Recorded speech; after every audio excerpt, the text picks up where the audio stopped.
तो finally Daredevil born again का trailer release हुआ और मार्वल की तरफ से फाइनली कुछ तो अच्छा लाया गया फैंस के लिए। जी हाँ, क्योंकि अगर आपने पिछले जितने भी मार्वल के प्रोजेक्ट देखे, जैसे कि एको या जितने भी उनकी पिछली वेब सीरीज थी, लोकी को छोड़ के, लोकी पसंद आई थी मुझे और लोकी सच में अच्छी सीरीज थी।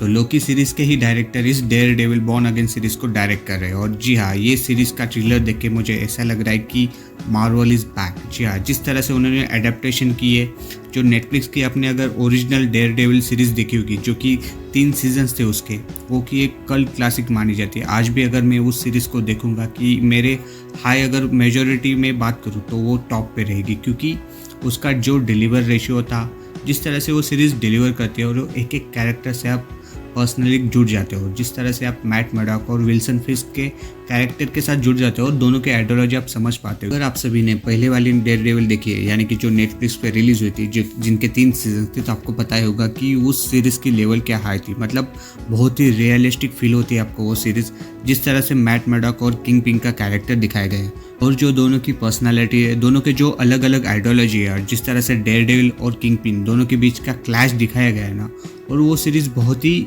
ग्राउंड रियलिटी पे फोकस करती है और बहुत ही नेचुरल और रॉ और ब्रूटल नज़र आती है। साथ ही साथ उसकी जो सिनेमाटोग्राफी है और जो कलर ग्रेडिंग उन्होंने यूज़ किया है, वो बहुत ही डार्क रेड, जिस तरह से जो कलर टोन है वो सच में काफ़ी पसंद आते हैं। और उसी को कंटिन्यू करते हुए हमें इस डेयरडेविल बॉर्न अगेन ट्रेलर में नज़र आते हैं।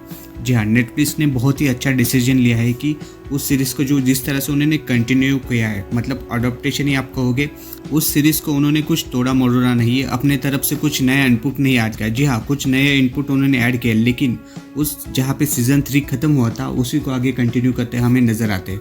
और जिस तरह से उन्होंने जितने भी पुराने कैरेक्टर्स थे उनको वापस से लाने के जो डिसीजन लिया है, वो मैं कहूँगा कि सबसे अच्छा डिसीजन है।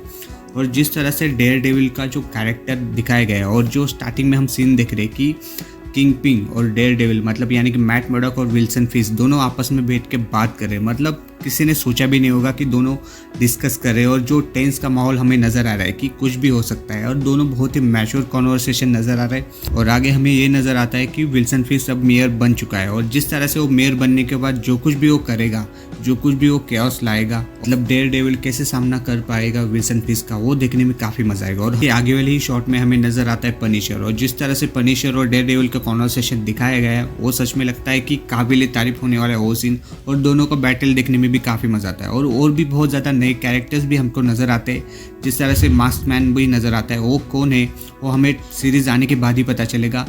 पूरी तरह से हमें ज़्यादा डिटेल नहीं समझ पाते, लेकिन ओवरऑल ये पूरा जो ट्रेलर था वो सच में काबिल तारीफ था। मैं कहूँगा कि मार्वल ने अच्छी तरह से इस ट्रेलर के द्वारा कमबैक किया है, और इस ट्रेलर को देखने के बाद एक्सपेक्टेशन काफ़ी ज़्यादा हाई हो चुकी है। और देखना इंतज़ार रहेगा कि ये सीरीज़ क्या डिलीवर करती है हम सबको। तो ओवरऑल पूरे इस डेयरडेविल बॉर्न अगेन ट्रेलर के मैं बात करूँ तो ट्रेलर इज़ ऑसम, मतलब पूरे हाई नोट पे ट्रेलर खत्म होता है। सो बाकी आपने अगर ये ट्रेलर देखा है तो आपको कैसा लगा, आपके क्या ओपिनियन है इस नए डेयरडेविल को देखने के बाद, आप मुझे नीचे कमेंट में ज़रूर बताना।